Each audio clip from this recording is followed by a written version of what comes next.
के लिए सबसे ज्यादा इंपॉर्टेंट क्या होता है? पीवाईक्यू सॉल्व करना। पीवाईक्यू हमें एटलीस्ट 30 से 40% चांसेस देते हैं कि कभी कभी वो जो क्वेश्चंस रिपीट होते हैं उसमें हमें आगे बढ़ना है, तो हम उस क्वेश्चन को इतनी बार प्रैक्टिस कर ले, इतने अच्छे से जान ले कि हम उसकी तरह और भी क्वेश्चन एग्जैक्टली उसी क्वेश्चन को मिनट में एकदम देखते साथ ही सॉल्व कर ले। तो ये हम यहाँ पे पीवाईक्यू सीरीज में इस बार शुरू करने वाले हैं। तो इस पीवाईक्यू सीरीज में आप सबका स्वागत है, जिसमें हम सारे के सारे पिछले 5 से 10 साल के बायोलॉजी के क्वेश्चन पेपर्स को, नीट रिलेवेंट सारे क्वेश्चंस को हम लोग सॉल्व करने वाले हैं। तो इसमें हम साथ में वीडियो सॉल्व करने वाले हैं, वीडियो में सारा सोल्यूशन दिखाने वाले हैं और उसके साथ साथ एनसीईआरटी में किस जगह से कहां से ये सवाल लिया गया है और आप किस तरह से इसका आंसर करना है, ये भी हम डिस्कस करने वाले हैं। तो बच्चों रेडी हो जाओ, पीवाईक्यू सीरीज शुरू हो चुका है, तो हम सभी इस पीवाईक्यू सीरीज में आप आने वाले हैं। पीवाईक्यू सीरीज में सबसे पहले जो साल हम लिए हैं वो है एकदम सबसे रीसेंट साल, दैट इज 2025 का सबसे रीसेंट क्वेश्चन पेपर लिया है हमने। क्वेश्चन पेपर को 3 टुकड़े में डिवाइड किया है, पार्ट 1, पार्ट 2, पार्ट 3। इससे क्या होगा कि बच्चों आपको ये अच्छे से पता चल जाएगा कि एक एक सवाल के पीछे हम कितना टाइम दे रहे हैं, किस तरह से आपको सवाल सॉल्व करना है, आपको काफी सारी चीजों का अंदाजा भी होगा और किस पॉइंट से कहां से क्या सवाल आया था, और ये आपको सबसे ज्यादा प्रेडिक्शन देगा कि आप 2026 में इस सवाल में और क्या नई चीज को ला सकते हैं, या फिर 2026 में ये सवाल भी अगर आए तो आप उसके लिए एकदम रेडी रहेंगे। तो ठीक है, 2025 के पीवाईक्यू सीरीज के लिए हम अपने पार्ट 1 में सबसे पहले आते हैं सवालों के साथ। तो सबसे पहले बच्चे अब हम लोग ये सारे सवालों को करने वाले हैं। पेन एंड पेपर सभी के साथ आप रेडी हो जाइए, ठीक है। तो सबसे पहला सवाल है कि polymerase chain reaction amplifies DNA following the equation. ये जो सवाल है ये चैप्टर से लिया गया है। अब किसी में वो जूलॉजी, किसी में बॉटनी, ये पार्ट हम नहीं जानते। ये बायोलॉजी में जिस चैप्टर से लिया गया है वो है आपका बायोटेक्नोलॉजी के पार्ट से, पीसीआर का सवाल है ये। पीसीआर में फिर हम देखें तो एम्प्लीफिकेशन, डीएनए का एम्प्लीफिकेशन किस तरह से होता है। डीएनए के एम्प्लीफिकेशन के लिए एक बहुत ही नॉर्मल रूल दिया गया है, वो है 2 to the power n। 2 to the power n यानी n जो होगा, n इज नंबर ऑफ, इसका नंबर है, yes you are absolutely right, ये है नंबर ऑफ साइकिल्स, ठीक है, नंबर ऑफ साइकिल्स। तो जितने नंबर ऑफ साइकिल्स हम स्टार्ट करने वाले हैं उतने ही नंबर्स के साथ ये बढ़ने वाला है। So 2 to the power n is the following equation. अब आते हैं the complex 2 of mitochondrial electron transport chain is also known as। अब ये सवाल जो है ये प्लांट के रेस्पिरेशन से पार्ट से लिया गया है और काफी ही इंपॉर्टेंट सवाल है। इनसे जैसे जुड़े हुए सवाल अगर हम देखना चाहते हैं तो इसमें और कितने हम सवाल ऐड कर सकते हैं और ये किस तरह से आगे और चीजों को हम डील कर सकते हैं। जैसे कि उस सवाल को सॉल्व करने से पहले ये एक चीज, एक समरी टेबल बनाई हुई है, इसमें हम ये बता सकते हैं कि कॉम्प्लेक्स 1 जैसी चीजें, कॉम्प्लेक्स 1 NADH के नाम से जाना जाता है, NADH यूबिक्विनोन ऑक्सीडोरिडक्टेज एंजाइम है। कॉम्प्लेक्स 2 सक्सिनेट डिहाइड्रोजिनेज के नाम से जाना जाता है। कॉम्प्लेक्स 3 साइटोक्रोम BC1 कॉम्प्लेक्स और कॉम्प्लेक्स 4 साइटोक्रोम ऑक्सीडेज से भी नाम से जाना जाता है। इस साल 2025 में बच्चों सवाल आया था कि किस तरह से कॉम्प्लेक्स 2 जो है, कॉम्प्लेक्स 2 का दूसरा नाम क्या है। हो सकता है अगर 2026 में आपको ये भी पूछे कि कॉम्प्लेक्स 3 क्या है, या फिर हो सकता है रिपीट में फिर से ये सवाल पूछे कि कॉम्प्लेक्स 2 का ही नाम क्या है, तो हमें कोई मुश्किल नहीं होगी ये आंसर करने में कि succinate dehydrogenase is known as the complex 2, ठीक है। अब आते हैं अगले सवाल पे, What are the potential drawbacks in adoption of the IVF method? ये रिप्रोडक्टिव हेल्थ से चैप्टर से लिया गया सवाल है।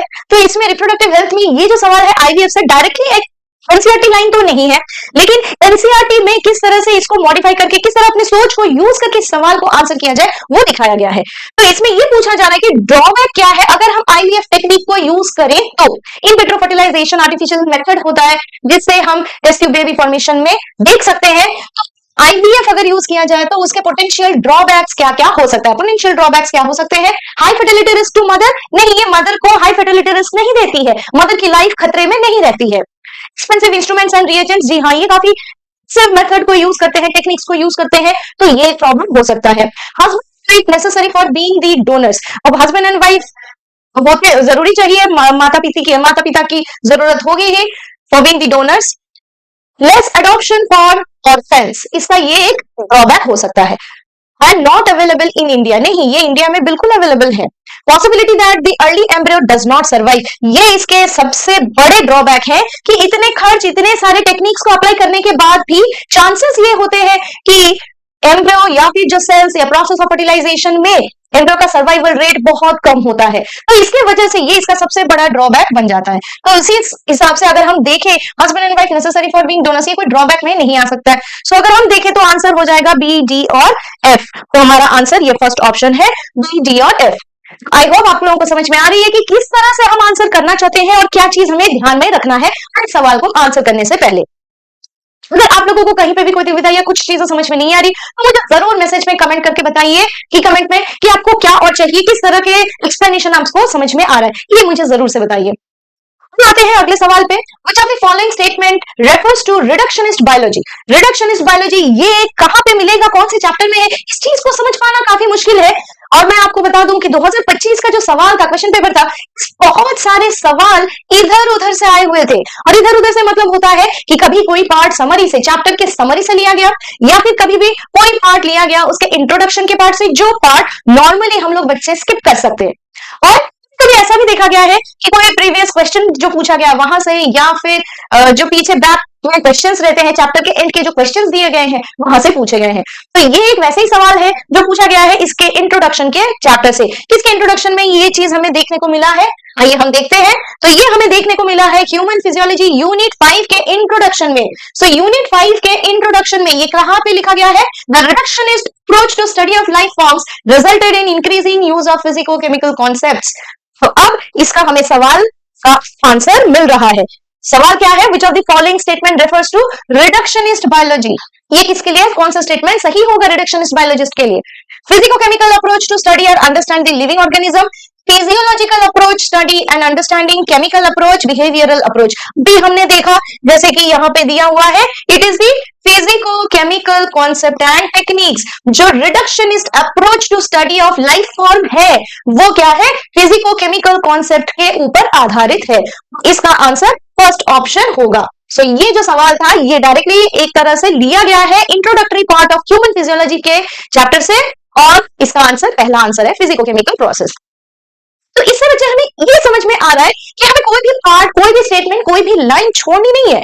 हमें नहीं पता कि किस पार्ट से और किस जगह से क्वेश्चंस उठाया जा रहा है या फिर क्वेश्चंस बनाए जा रहे हैं, तो इसकी वजह से हमें हर एक पार्ट पे ही बहुत फोकस करके पढ़ना पड़ेगा।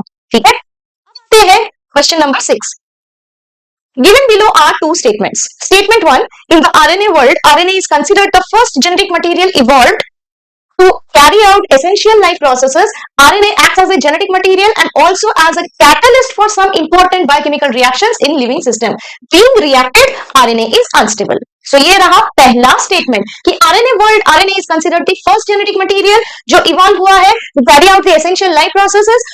आरएनए एक तरह का जेनेटिक मटेरियल है जो कैटलिस्ट जैसा भी काम करता है, परंतु जो आरएनए होता है वो बहुत ज्यादा रिएक्टिव होता है, बहुत ज्यादा अनस्टेबल होता है, इसीलिए बहुत लंबे टाइम तक आरएनए का यूज हम नहीं कर सकते।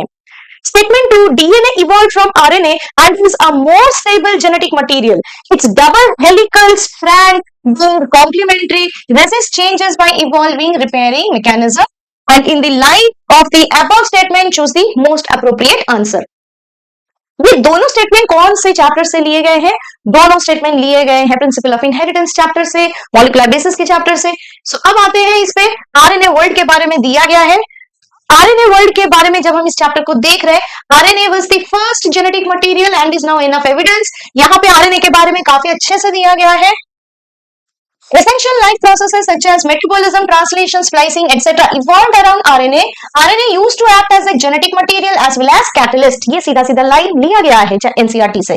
And in living systems that are catalyzed by RNA catalyst and not by protein enzymes. RNA being a catalyst was a reactive and hence unstable. ये बहुत ज्यादा unstable है क्योंकि ये बहुत ज्यादा reactive है।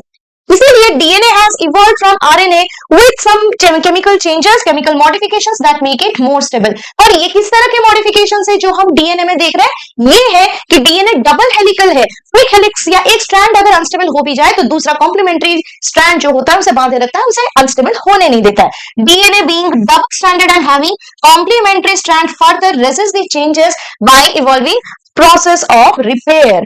तो डीएनए रिपेयर का भी प्रोसेस आ जाता है, जिसकी वजह से जिस तरह के चेंजेस हमें आरएनए की तरफ देखने को मिलता है डीएनए में हमें देखने को नहीं मिलता है। सो अब अगर क्वेश्चन नंबर 6 का हम आंसर देखें, क्वेश्चन नंबर 6 में दोनों ही स्टेटमेंट हमें सही मिलते हैं। Statement 1, statement 2 both are correct. अब आते हैं क्वेश्चन नंबर 7 पे। सो क्वेश्चन नंबर 7 पे है epiphytes that are growing on a mango branch is an example of which of the following. ये भी बच्चों सीधा सीधा सा सवाल है, लिया गया है ऑर्गेनिजम्स एंड पॉपुलेशन चैप्टर से इकोलॉजी के। Epiphytes growing on a mango plant shows commensalism. तो ये कहां से लिया गया है? ये सवाल यहां से डायरेक्टली लिया गया है। कमेंसलिज्म जो हम लोग इंटरैक्शन पॉपुलेशन इंटरैक्शन में देखते हैं, वहां पे ये सीधा सा है कि orchid growing on a mango branch is an epiphyte and another example barnacles growing on the back of a whale। ये दोनों ही, एक तो सवाल इस साल आ गया, अगले साल के लिए आप इसे जरूर याद रखिए कि अगले साल barnacles growing on the back of a whale, ये हो सकता है कि अगले साल के कमेंसलिज्म का सवाल बन जाए। तो बिल्कुल आप याद रखिए कि हम जो पढ़ रहे हैं उसके साथ साथ और हमें एक्स्ट्रा में क्या याद रखना है वो आप जरूर से ध्यान में रखिए। कमेंसलिज्म, अगर ऑर्किड प्लांट जो है जो मैंगो ब्रांच पे ग्रो कर रहा है एज एन एपिफाइट, तो वो कमेंसलिज्म का एग्जाम्पल है। अब आते हैं अगले सवाल पे। From the statements given below choose the correct option. The eukaryotic ribosomes are 80s and prokaryotic ribosomes are 70s.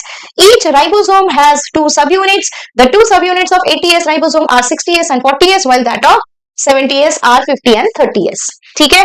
So eukaryotic ribosomes are 80. ये भी सवाल सही है। Each ribosome has two subunits. ये सवाल भी सही, ये भी स्टेटमेंट सही है। The two subunits of 80s are 60s and 20s. ये तो गलत हो गया। And that of 70s are 50s and 20s. ये भी गलत है। Two subunits of 80s and 60s 30s and that of 70s are 50 and 30s. ये भी गलत है। तो हमें ये तीन सवाल ऑलरेडी मिल गए हैं कि ए, बी एंड सी जो है वो सही है, बाकी के जो स्टेटमेंट्स है वो गलत है। ये एक सिंपल सा ही सवाल है, ये भी एनसीईआरटी में ही छुपा हुआ है और काफी सिंपल इसके हमने आंसर्स देखे। तो ये रहा उसका एक्सप्लेनेशन। आप इस पे बाद में भी देख सकते हैं। इस वीडियो को जब बार बार आप देखोगे तो आपको समझ में आ जाएगा कि इस वीडियो में क्या क्या चीजें एक्सप्लेन की गई है। अब आते हैं क्वेश्चन नंबर 9 पे। Which of the following is an example of ex situ conservation? Ex situ conservation मतलब होता है कि जब हैबिटेट अलग कर दिया जाए, जो उनका नेचुरल हैबिटेट होता है, जो किसी भी ऑर्गेनिज्म का नेचुरल हैबिटेट होता है, हम वहां से निकाल के उन्हें किसी आर्टिफिशियल जगह पे अगर कंजर्व करे, प्रिजर्व करे, लंबे टाइम के लिए रख दे, तो उन्हें हम कहते हैं ex situ conservation। For example zoological park या जिसे हम जू कहते हैं, बोटेनिकल गार्डन्स, इसमें आते हैं। तो ये ऑप्शन दिया हुआ है, दिस इज द एग्जाम्पल। और ये भी एक डायरेक्ट सवाल है एनसीईआरटी का, ये एक एनसीईआरटी का स्क्रीनशॉट लिया हुआ है जहां पे ये ex situ conservation, zoological park और बोटेनिकल गार्डन्स के बारे में बताया गया है कि ये भी एनसीईआरटी से ही डायरेक्टली लिया गया है। बच्चों मैं ये बता दूंगी आप लोगों को कि किसमें एनसीईआरटी से डायरेक्ट लिया गया है, किसमें एनसीईआरटी से नहीं लिया गया है। आप बिल्कुल बेफिक्र रहिए और पीवाईक्यूज की अच्छे से तैयारी कीजिए, क्योंकि ये पीवाईक्यू बहुत इंपॉर्टेंट होते हैं, आपको आगे रास्ता बताने में बहुत मदद करते हैं कि 2026 में आप किस तरह से तैयारी करेंगे। ठीक है, अब आते हैं अगले सवाल पे। Statement 1, primary source of energy in an ecosystem is solar energy and the rate of production of organic matter during photosynthesis in an ecosystem is called net primary productivity। ठीक है, सो स्टेटमेंट 1 रहा कि primary source of energy in an ecosystem is solar energy. Solar energy is the primary source, ये भी सही बात है। Statement 1 is correct. And rate of production of organic matter during photosynthesis in an ecosystem is not the net primary productivity, क्योंकि उसमें से काफी सारी चीजें लॉस भी हो जाती है, रेस्पिरेटरी लॉस के फॉर्म पे निकल जाती है। So it is not the correct answer, it is the incorrect statement, क्योंकि इसे हम नेट प्रोडक्टिविटी नहीं ग्रॉस प्राइमरी प्रोडक्टिविटी कहते हैं, जो कि इकोलॉजी के अगेन एक चैप्टर से आती है। सो अब अगर हम इस पे देखें तो इसमें आंसर क्या हमें देखने को मिलेगा? Sunlight is the ultimate source, correct, but statement 2 is incorrect, क्योंकि दिस इज जो डेफिनेशन यहाँ पे दिया हुआ है उस डेफिनेशन के हिसाब से ये ग्रॉस प्राइमरी प्रोडक्टिविटी है। रेस्पिरेशन लॉस अगर हम ग्रॉस प्राइमरी प्रोडक्टिविटी से माइनस करते हैं तब जाके नेट प्राइमरी प्रोडक्टिविटी आती है, लेकिन जो स्टेटमेंट हमारे पास है उस स्टेटमेंट के आधार पे अगर हम देखें तो ये दूसरा स्टेटमेंट इनकरेक्ट है। So statement 1 is correct, statement 2 is incorrect. Third option इसका आंसर होगा। आते हैं इस मैच पे, एक मैचिंग दी हुई है, क्रॉस मैचिंग। इसमें काफी सारे चैप्टर्स के डिसऑर्डर्स को, ह्यूमन फिजियोलॉजी के काफी सारे डिसऑर्डर्स को इकट्ठे करके बनाए गए हैं इस सवाल को। एम्फाइसेमा क्या है? एम्फाइसेमा होगा damaged alveolar wall and decreased respiratory surface, जो होता है क्रोनिक सिगरेट स्मोकिंग से या पोल्यूटेड एयर में रहने के वजह से। एंजाइना पेक्टोरिस कार्डियोवास्कुलर डिजीज है which is acute chest pain when not enough oxygen is reaching to heart muscle. Glomerulonephritis ये एक तरह का किडनी डिसऑर्डर है जिसमें glomerulus of the nephrons will be damaged, inflammation of glomerulus of the kidney will be damaged and tetany is sustained muscle contraction. Calcium की कमी blood में होने की वजह से, ब्लड में कैल्शियम की कमी होने की वजह से जो मसल्स होते हैं वो सस्टेन्ड कॉन्ट्रैक्शन पे चले जाते हैं। Rapid spasm in muscles due to low calcium in body fluid यानी ब्लड या फिर इंटरस्टिशियल फ्लूइड, इनके वजह से ये टेटनी हमें देखने को मिलता है। So that is the list 2। अगर इन दोनों को मिलाया जाए तो हम देख सकते हैं emphysema A is 2, angina pectoris, chest pain, B is 3, so option number 4 will be the answer। तो आई होप आप लोगों को समझ में आ रही है कि हम किस तरह से इन सारे सवालों को सॉल्व कर रहे हैं। अब आते हैं नेक्स्ट सवाल पे। Given below are two statements, one is labelled as assertion, दूसरा रीजनिंग। तो इसमें असर्शन पे हम क्या देख रहे हैं? Both wind and water pollinated flowers are not very colorful and do not produce the nectar। wind और water से pollinate किया गया जो भी flowers है उसमें nectar ज्यादा नहीं प्रोड्यूस होते हैं। और जो nectar की जरूरत पड़ती है जब pollination किसी external agent जैसे insect, किसी living insect से, किसी living organism से हो, क्या करते हैं? नेक्टर को यूज करते हैं और नेक्टर को जब वो यूज कर रहे होते हैं उस टाइम पे जब वो फ्लावर्स के अंदर घूम रहे हैं या फ्लावर्स के पास आते हैं, अपने विंग्स पे, अपने लेग्स पे, अपने माउथ पार्ट्स पे पोलन ग्रेन्स को अटैच करते हैं और जाके उसे ट्रांसफर करते हैं to another flower for pollination. तो ये तरीका होगा pollination by insects या any other organisms like snails, like the butterflies, like the other organisms, other insect, wasp, many of the insects are there। अब इस केस में जब विंड एंड वाटर इन्वॉल्व हो रहा है तो विंड और वाटर को तो ऐसी कोई लालच नहीं है नेक्टर की जिसके वजह से उनके लिए नेक्टर प्रोड्यूस करने की जरूरत है। So both wind and water pollinated flowers are not very colourful, उन्हें अट्रैक्शन की भी जरूरत नहीं है, नेक्टर की भी जरूरत नहीं है। सो ये स्टेटमेंट तो करेक्ट हुआ।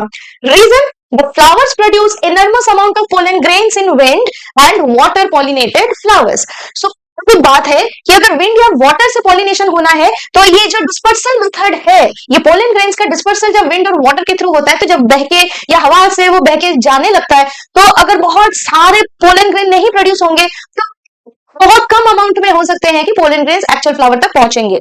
इसी वजह से लार्ज स्केल में इनको प्रोड्यूस करना जरूरी होता है ताकि जो एक्चुअल पॉलिनेशन के लिए जा रहे हैं वो धीरे धीरे कम होते होते, उड़ते उड़ते, इधर उधर वेस्ट होते होते बहुत कम अमाउंट जो है वो जाके वहां सीधा पड़ेगा।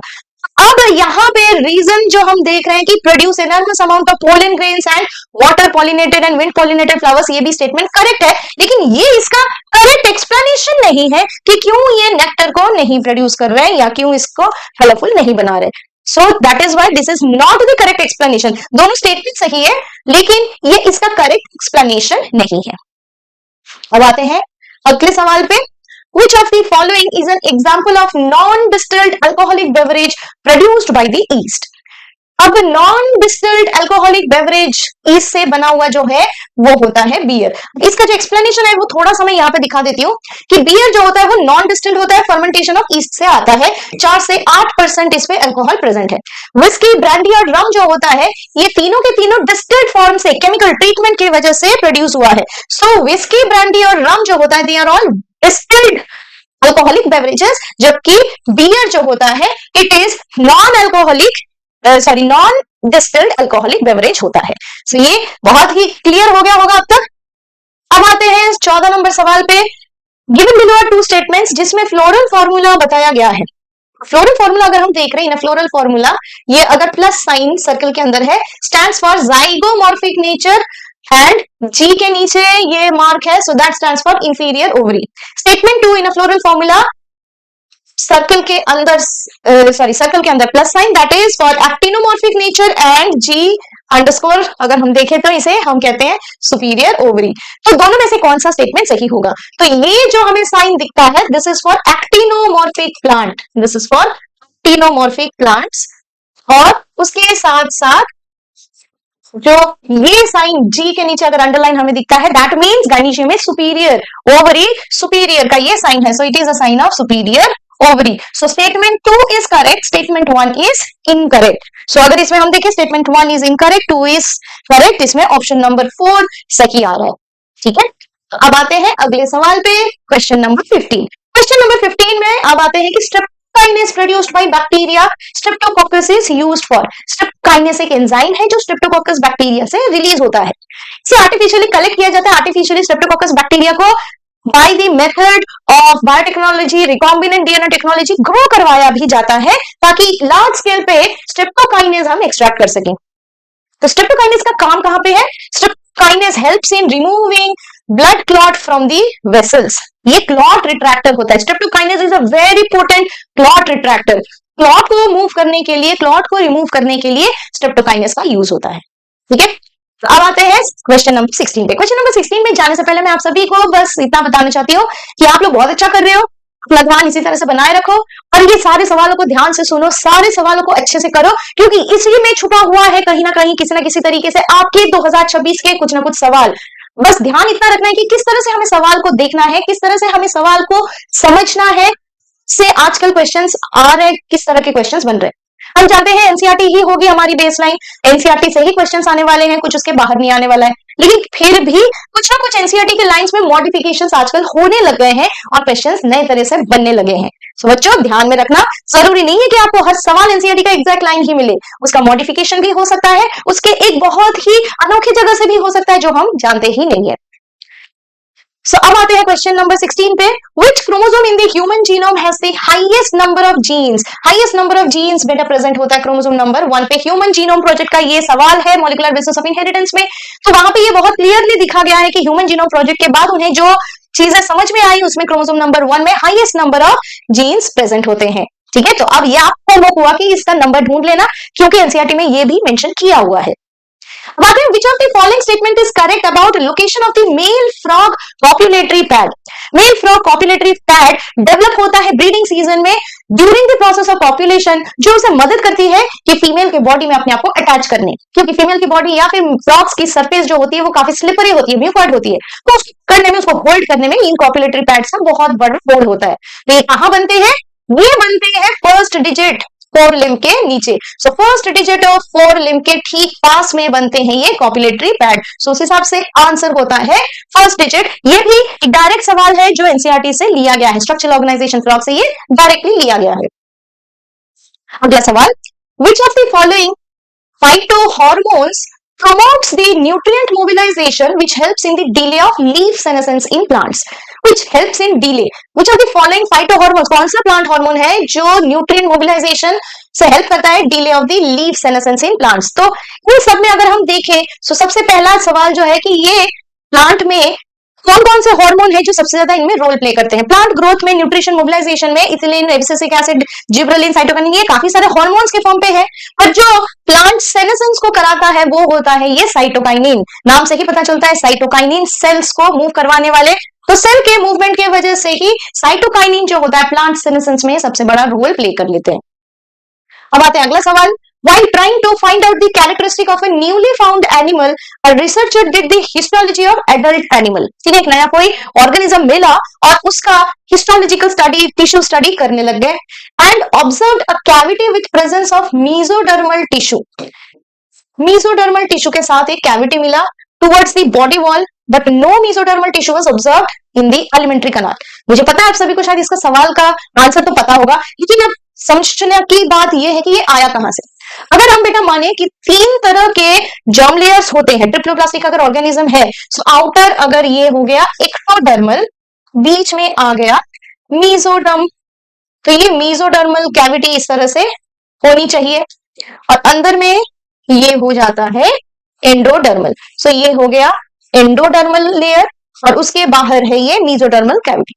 तो ये जो है this is the empty space, sorry, okay, so ये जो हो गया है ये हो गया है empty space, this is the empty space. ये एक खाली जगह, ये दूसरा खाली जगह, ठीक है।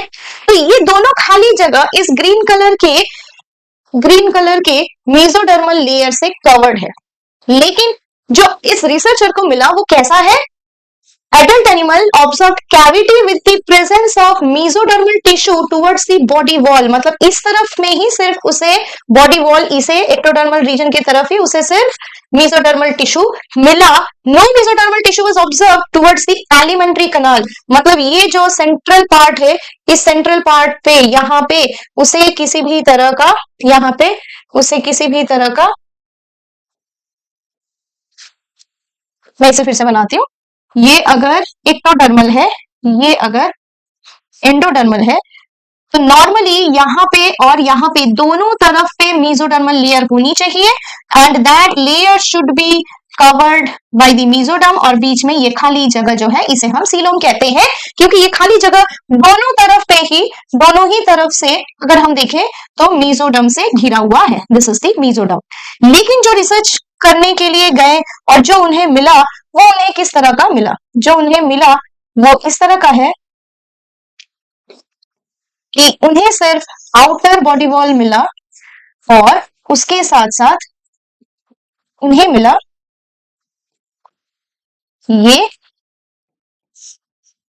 और ये. उन्हें सिर्फ एक ही तरफ मेसोडर्म का लेयर मिला. ये जो खाली एम्प्टी स्पेस है, this empty space is empty and is in contact with the endoderm. उनका सवाल ये है कि ये किस तरह के बॉडी कैविटी को दर्शाता है? वो है आंसर स्यूडोसीलम. स्यूडोसीलम में ही सिर्फ एक तरफ पे आउटर बॉडी वॉल के तरफ मेसोडर्म होगा. Complete covering of mesoderm will not be seen. So that is the answer. अब आते हैं match the list one with the two. Head, ये स्पर्म के स्ट्रक्चर्स के बारे में सवाल पूछा गया है. तो इसमें अगर देखें तो head of the sperm contains the genetic material, middle piece contains the mitochondria for energy, acrosome contains enzymes which will release the enzymes to dissolve the layers of oocyte. Ovum के लेयर्स को dissolve करने के लिए tell में होते हैं फ्लैचेला जो sperm motility को बताते हैं. सो उस हिसाब से अगर हम देखें तो आंसर ए का 4, बी का 3, C will be 1 and D will be 2. So उस हिसाब से आंसर इज फर्स्ट ऑप्शन. बहुत ही सिंपल सा ह्यूमन रिप्रोडक्शन का एक सवाल है जो आपको बहुत इजीली एनसीईआरटी के लाइंस में मिल जाएंगे. अब आते हैं टेरिडोफाइट के लाइफ साइकिल के स्टेजेस के लिए. यहाँ पे ये सवाल, कौन से सवाल, कौन से स्टेजेस कब आएंगे, इन सब को अब हमें देखना है कि किस तरह से इसे आगे सॉल्व किया जाए. सो इसके लिए अब क्या आ रहा है? सबसे पहले बच्चे ये आता है कि कौन से स्टेजेस सबसे पहले आ रहे हैं. सबसे पहले आने वाले स्टेजेस में मियोसिस होता है in the spore mother cells, और मियोसिस के बाद आते हैं, अगर ये सबसे पहले आ रहा है, फॉर्मेशन ऑफ, फिर प्रोथैलस स्टेज, फिर उसके बाद आता है formation of archegonia and antheridium. B, ये हो गया तीसरा.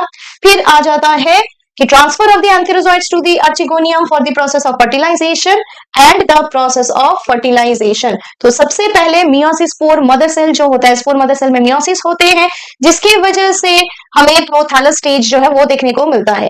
इसी में male and female gamete produce होते हैं. मेल गैमेट को एंथेरिडिया, फीमेल गैमेट को आर्चिगोनिया कहा जाता है. जो फ्यूज होते हैं, ट्रांसफर होता है एंथेरोजोइड्स, वो जाके आर्चिगोनिया पे अटैच होते हैं, जहां पे फर्टिलाइजेशन होता है, और फर्टिलाइजेशन सबसे एंड पे देखने को मिल रहा है. सो उस हिसाब से अगर हम देखें, सो फर्स्ट ऑप्शन आंसर होगा. So the answer for this question is the first option. ठीक है. अब आते हैं अगले सवाल पे. Cardiac activities of the heart are regulated by nodal tissue, special neural center in the medulla oblongata, adrenal medullary hormones, adrenal cortical hormones. So nodal tissue और neural center इन दी medulla oblongata, जैसे हम कार्डियो एक्सीलरेटर सेंटर या cardio inhibitory centre कहते हैं. तो इस बारे में तो हमें कोई डाउट नहीं है कि ये पहला और दूसरा जो है वो ऑप्शन तो बिल्कुल सही होगा. क्वेश्चन जो होता है एड्रेनल मेडुलरी हार्मोन और एड्रेनल कॉर्टिकल हार्मोन्स के लिए है. सो एड्रेनल मेडुलरी हार्मोन्स जो होते हैं, ग्लूकोकॉर्टिकॉइड, गोनाडोकॉर्टिकॉइड और मिनरलोकॉर्टिकॉइड्स, वो बहुत ज्यादा रोल डायरेक्टली प्ले नहीं करते हैं कार्डियक एक्टिविटीज में. जो रोल प्ले करते हैं वो होते हैं एड्रेनल कॉर्टिकल हार्मोन्स का. So the answer will be A, B and D. A, B and D होगा आंसर, ऑप्शन नंबर 4. अब हम आते हैं अगले सवाल पे. Which of the organisms can not fix nitrogen? इसमें से सारे के सारे जो है वो नाइट्रोजन फिक्सेटिंग है एक्सेप्ट दी वॉल्वॉक्स. सो आंसर होगा बी ओनली. वॉल्वॉक्स जो है वो नहीं कर सकता है, बाकी सारे नाइट्रोजन फिक्सेटिंग बैक्टीरिया है. ठीक है. So it is only the volvox which can not fix the nitrogen.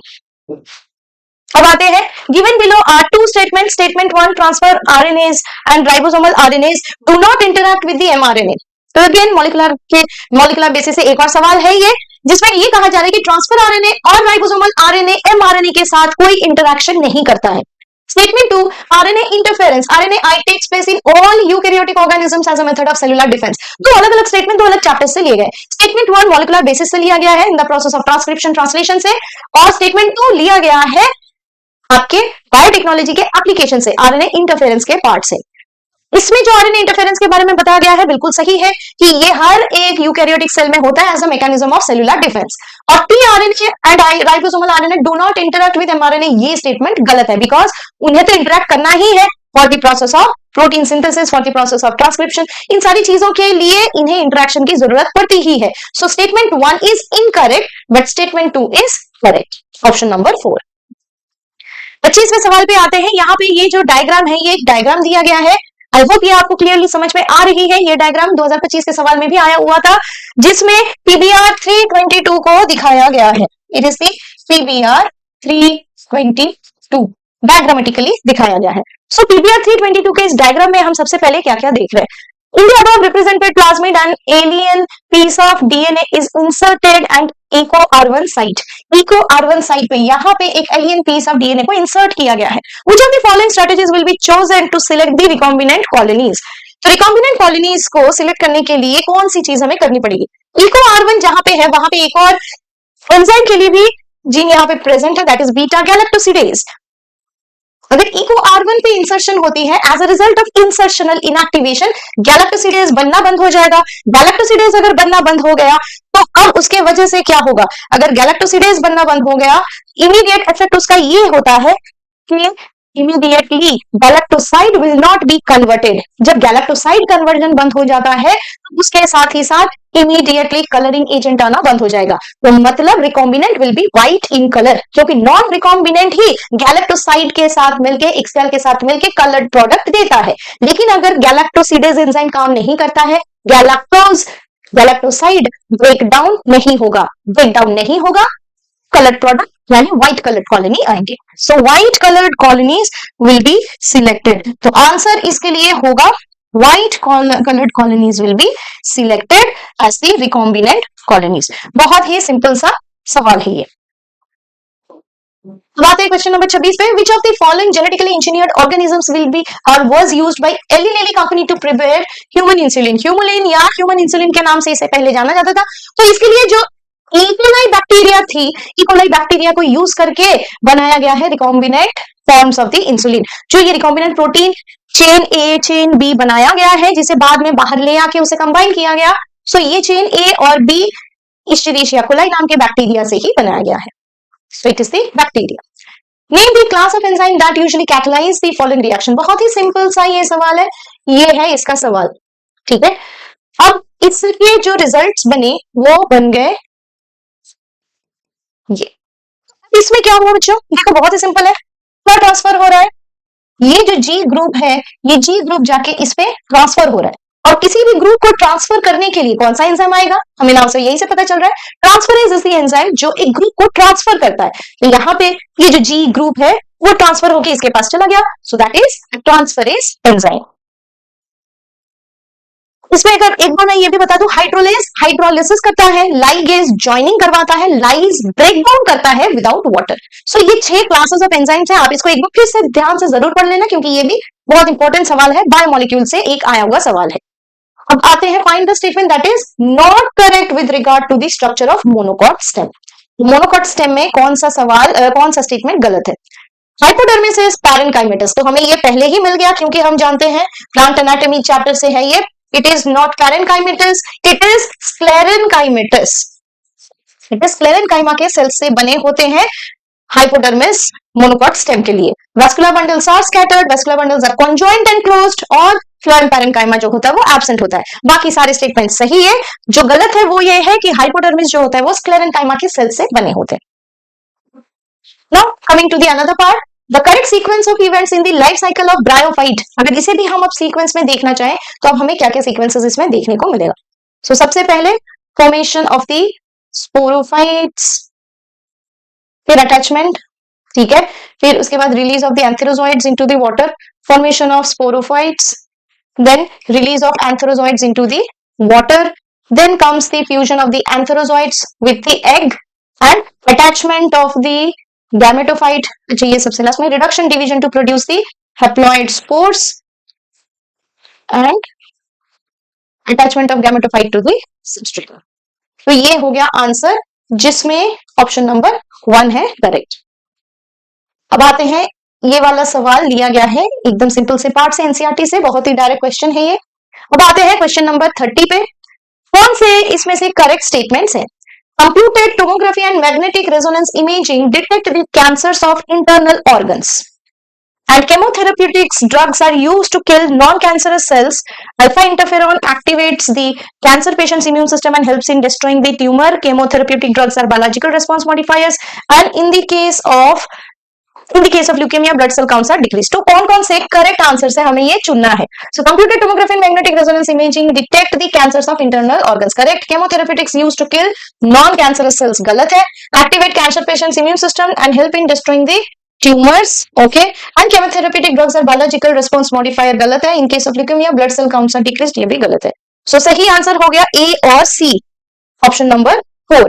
Human health and disease का ये सवाल है बच्चों। तो हमने ये सारे सवाल किए हैं, 90 क्वेश्चंस आते हैं, जिसमें से अभी तक हमने 30 सवाल किए हैं, पर हमने काफी डिटेल में इन्हें डिस्कस किया है। तो इसके और भी जानकारी चाहिए तो मुझे जरूर मैसेज में, कमेंट में बताइए, ताकि मैं आपको और डिटेल में और अच्छे से एक्सप्लेन कर सकूं कि कौन सा सवाल किस तरह से कहां से आया है, और अगर कोई एडिशनल जानकारी आपको लेनी है तो वो भी हम जरूर डिस्कस करेंगे। तो इसी के साथ मैं ये पहला वाला first part of the 2025 PYQ यहीं पे